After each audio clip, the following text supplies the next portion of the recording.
dreaming.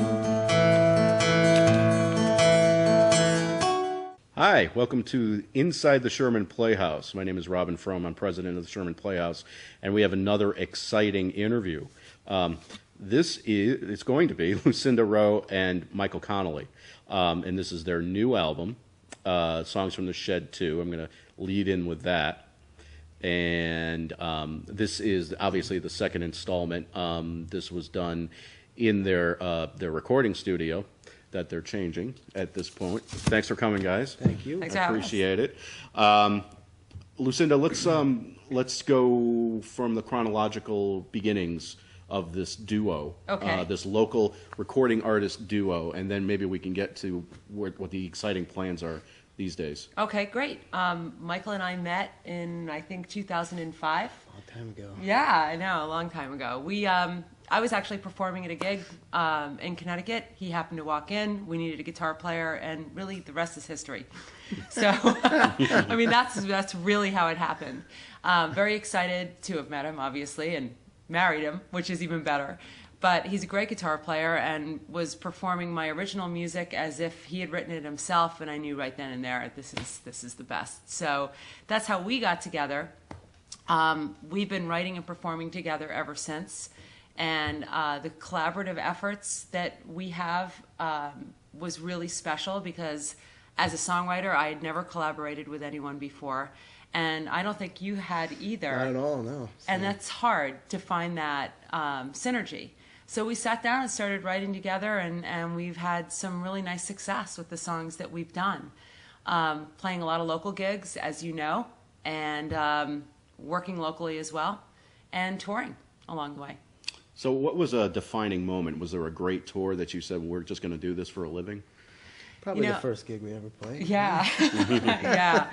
I think, and I could speak for Michael on this one, all we've ever wanted to do is music, and we've both had numerous different kinds of employment along the way. I was a commercial banker for a long time.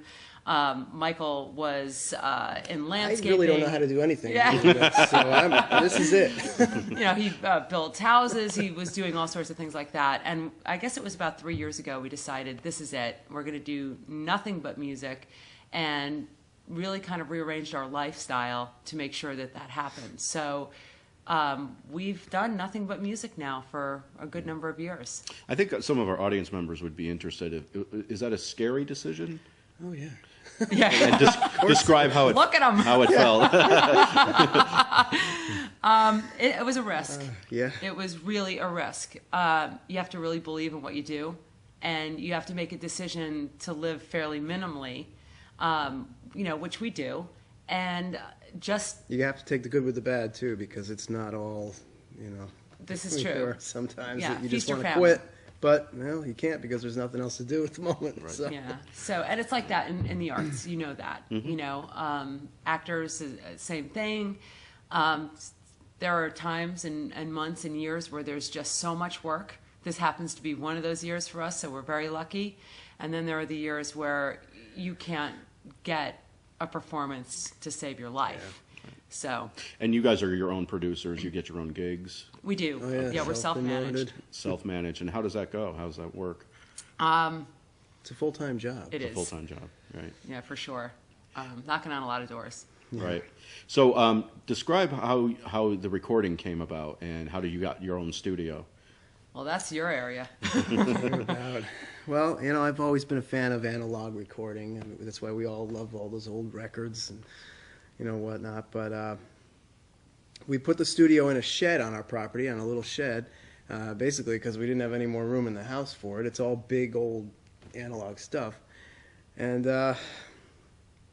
Yeah. how did the writing take place from there? I mean, I don't know. We wanted a creative space besides our living room to actually collaborate in, and so we built the shed on the property, and we filled it with all this great analog old TX stuff that we have, 70s vintage stuff. We have a lot of vintage amps and a lot of vintage guitars, mics and things like that that really give you that warm analog sound, and it's 1/2 inch and 1/4 inch tape that we mix down to digital media. So people walk away if they use the studio with a digital CD and a DAT and the whole thing. So there's a master for it. But that was really exciting for us because we suddenly had a space that we could go in and shut the door with all of this great stuff around us and start to, really write the things that we wanted to write. And with his engineering skills and production skills, and he plays so many instruments, there was no need to have to go out and start hiring all these other musicians to come in and do things. So it became so self-contained, and then it just kind of exploded. Right. Quick story about that on my end. I'm a big rock and roll fan. There was a song by The Who that they couldn't afford the string part, so they sang cello, cello, cello, cello, cello. So it's the way that you get things together with the money that you have or lack of it. So who's your audience? Do you feel did you cultivate one or? Yeah, because you mentioned Nashville. Nashville has a couple of your songs. They do. We have 3 songs actually from this record on the radio in Nashville right now. We've been fairly lucky with commercial radio along the way. Our last single was number 20 nationally. We did that ourselves, and it was, I think, on the charts for 18 months, which is kind of unheard of. My whole career prior to Michael was kind of the adult contemporary market. So I did a lot in the time when Sheryl Crow, Gloria Estefan, that whole time, early 2000s. There were a lot of women in rock at the time and a lot of women in adult contemporary and rock. So I fit right in there. When Michael came along, we edged up the music just a little bit more. He's kind of Zeppelin, Eagles mix, if you can imagine. Mm-hmm. And that's sort of the sound that came out in the end, because we have a great harmony blend. You've heard us, you know that. Yep. And so that kind of Eagle-esque, rock thing for us really, really worked. And we kind of took these 2 records in that direction. Yeah. And so I think that's why Nashville kind of bit into it. It's not country per se at all, but Nashville is no longer just country. They're doing everything from alternative to metal there. So, but this has that kind of middle of the road. You can sink your teeth into it, but yet it still has a little bit of an edge. So we're happy about that. Awesome. So just a concert that sticks out in your mind, whether it be something that would something odd that would have happened, or your favorite places to play. Yeah, huh? Mm-hmm. I know. You don't have to mention names or places or anything like that. Let me say this. We have a full band, and we love to travel with them as well. And then we do this acoustic thing that you've seen a number of times. The Sherman Playhouse is, and by far, one of the most beautiful venues that we love to play in because it's so intimate. We've made so many fans here for the shows that we've done. Got some nice footage from it, too. Right, and great footage that we've shot here. So this is something very, very important to us, as you know. We've had these conversations, and hopefully we'll talk more about that now. With the band, we've traveled all over the country. So we've done everything from the NAMM show in Anaheim to Las Vegas to Key West to Atlantic City. And it's building one fan at a time for us.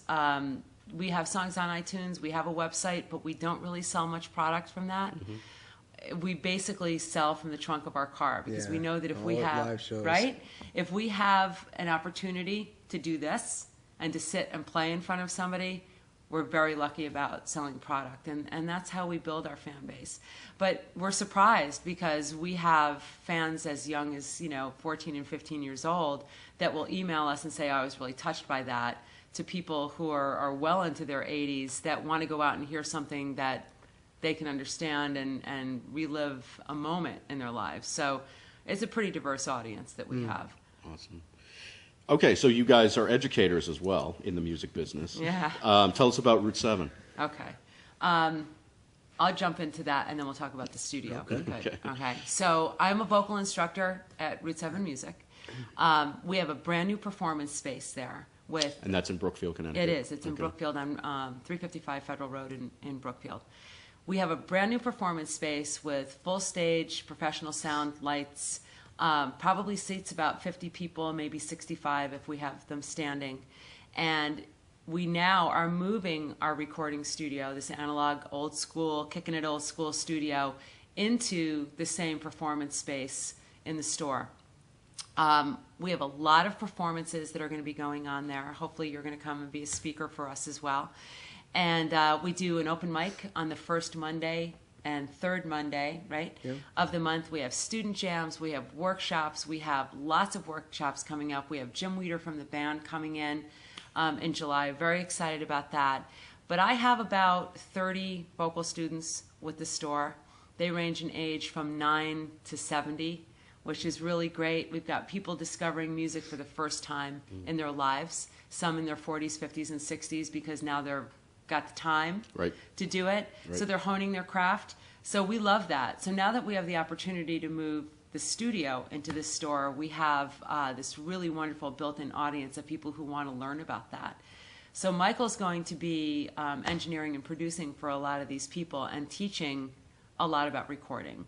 So I think that's going to be pretty exciting. Next step, we built a control room, and well, I have an empty shed on the property for rent if you know anybody who wants to.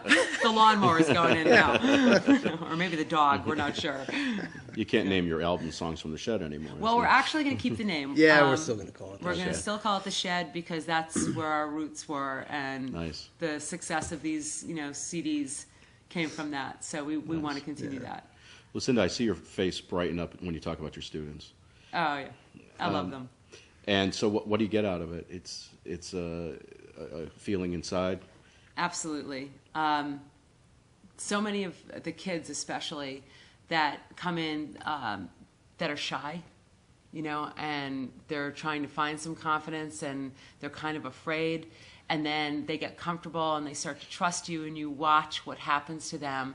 I had 5 or 6 students this year that actually got leads in their school plays that they would never have auditioned for. And I was so excited to be a part of that because I helped them believe, and I was really fortunate, and Michael as well, that we both had sets of parents that were very, very supportive of our musical endeavors or artistic endeavors growing up. And, these kids need that.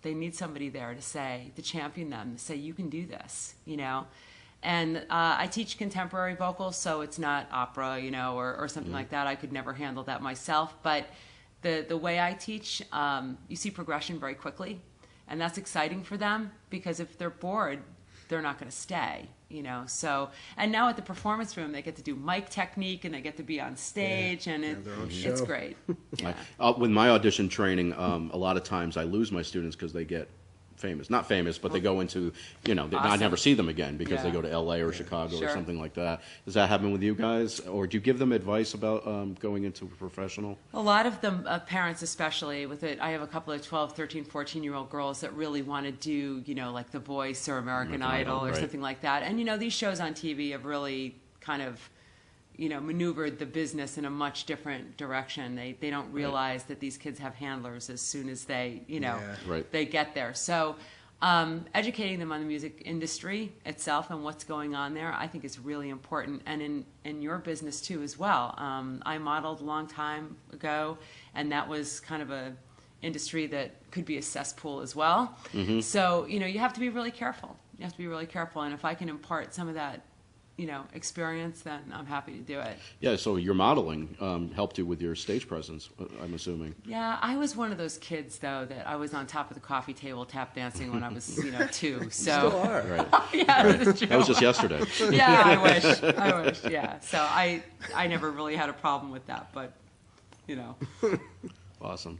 So tell us your tour schedule coming up. Yeah, you want to talk about Nashville? Yeah, when are we going? Yeah, please. We're leaving soon, right? Yeah. I think we're leaving around the 15th of September for Nashville. We have a couple of listening rooms down there that have asked us to come. Very excited about that. Two Old Hippies is one of the places that we're going to be playing, which is a great guitar vault with beautiful stage. So excited. We're playing with Peter Gallinari, who's a keyboardist from New York City, who's a rock legend and endorsed by Hammond. Yeah. And he's amazing, but he moved there 11 months ago, and since he started down there, I think he's been playing with Stan Lasseter and Rich Eckhart from Toby Keith's band, and so he's been doing a lot of stuff. So we're going to do a little trio thing while we're there. So we're excited about that. And then we tour to the Gulf Coast in February and March. So we'll be local until Which we you've been leave. before. Oh yeah. Yeah, This this will be is the going to be our third or thing. fourth Yeah. year, I think. So on your off times, which is not a lot in Nashville, do you get to see some good acts, I'm assuming? I hope. I mean, we're going Yeah. to be writing a lot while we're down there. Oh, okay. We really are looking for some session stuff Yeah, like I that. don't know that we'll really have any off time. Yeah, I know. Well, that's a good thing then. You know, our whole goal as songwriters is to stay songwriters as much as we love being the artists. But that is fleeting, you know, so if we can stand on the, you know, the strength of our songs and our compositions, if we can write for other people, we'd love to do that. We just have a couple minutes left, but tell us about the community theater and the community music scene, and how exciting it can be. There is a ton of talent Yeah. in this area, a ton of talent, and we see that a lot at the open mics that we host and open mics that we travel to and try to support. And there's a lot of local venues that you'd just be surprised when you walk in and see who's performing there. I mean, it's just great. Places like this, like the Sherman Playhouse, we've been so fortunate to have a relationship with you to be able to use the facility for the songwriter stage that we did, and for the benefit of some of the local organizations that we've performed for to help raise money for other things. It's so important. It's so important. The touring is great, but if you don't have a connection to your local community, then you're never going to have the ability to reach the people that you really want to reach with your music. Right. You know, and it's an amazing area. The Greater Danbury area has always been a great place for art. It's cyclical. You know, sometimes the dining and entertainment district is great, and then other times you got to wait for things to kind of grow again. But for the Northwestern Connecticut, you know, we're in Sherman. We love the connection to this town and to this theater, and you guys have been great for us. Thank you. Thanks a lot, guys. I really appreciate Thank coming you. down. Thanks for having us. And please join us again for another episode of Inside the Sherman Playhouse.